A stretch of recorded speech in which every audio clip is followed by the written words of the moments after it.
They say politics is the art of what's possible. We know, and that's why there is polling, because it kind of tells politicians and tells the politicos what's possible and what's not possible. In our case, the recent Quinnipiac poll showed that 87% of Ohio voters favor medical marijuana. That's an incredible percentage. We know that once medical marijuana gets to the ballot, it's going to pass. It's going to pass in Ohio.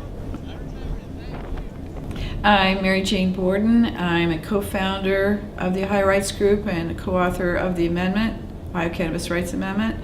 I currently serve as the organization's vice president and secretary. My transformation into the reform of these drug policies is kind of a millennial type of experience where I saw the injustices of the drug war, the arrests, the suspicionless searches of people. You know, we have, stop and frisk has put, I don't know how many African Americans in jail. This is an issue of social justice, and I think that's what my engine comes from. And when I see the injustice that's wrought by prohibition, cannabis prohibition, on the sick, dying, disabled, particularly the most vulnerable in our society, that's my engine. I'm Emily Molyneux. I live currently here in Columbus, Ohio. I used to live in San Francisco from 2011 to 2012, and I'm a former medical marijuana buyer. Well, my family always had a history of anxiety and depression, so I always took Xanax, things like that before I moved. And then I found there's a lot of other natural things to do instead. So anytime I would kind of feel like I was going to have an anxiety attack, it would definitely help. I think it would just be a better option because, I still sometimes take antidepressants or anti-anxiety things, and I don't like those as much. I think it'd be a much better option for a natural thing to do. I went to the ABC6 town hall meeting on medical marijuana, and they had people out there collecting signatures. So when I signed it, I asked how I could help out, and I went home and immediately signed up to volunteer. The idea that you'd ever smoke a medicine is just like crazy. No doctor in the world would ever suggest you smoke your medicine.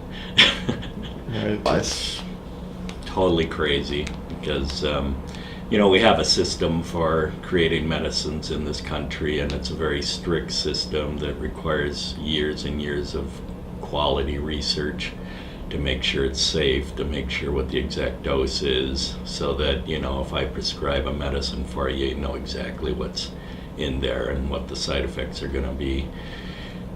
And this is somehow deciding that it's okay to just vote and write a bill to provide medicine, which, has no uniform consistency and in my mind is dangerous.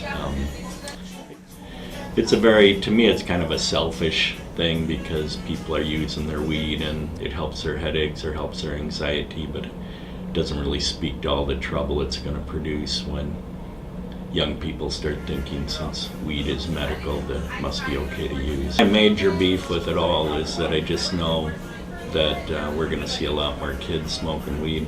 It's already been shown to be true in Colorado that weed use has increased because it's legal in Colorado.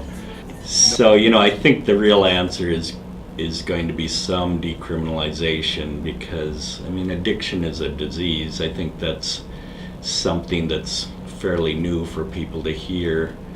It's sort of interesting, people have sort of accepted alcoholism as a real disease, but they haven't really made the next step to, it's kind of any addiction problem, it's genetics, it's environment, and then it's perception of safety. So if you're in an environment where there's weed everywhere, it's just going to get kids using it more. So the main thing, there's just way too many people arrested for it, and I think that's the problem, that it's spending way too much time and money putting people in jail and incriminating them when we easily could have people get jobs from it, and also just not have people be in jail all the time, actually working, and just not have such a fear.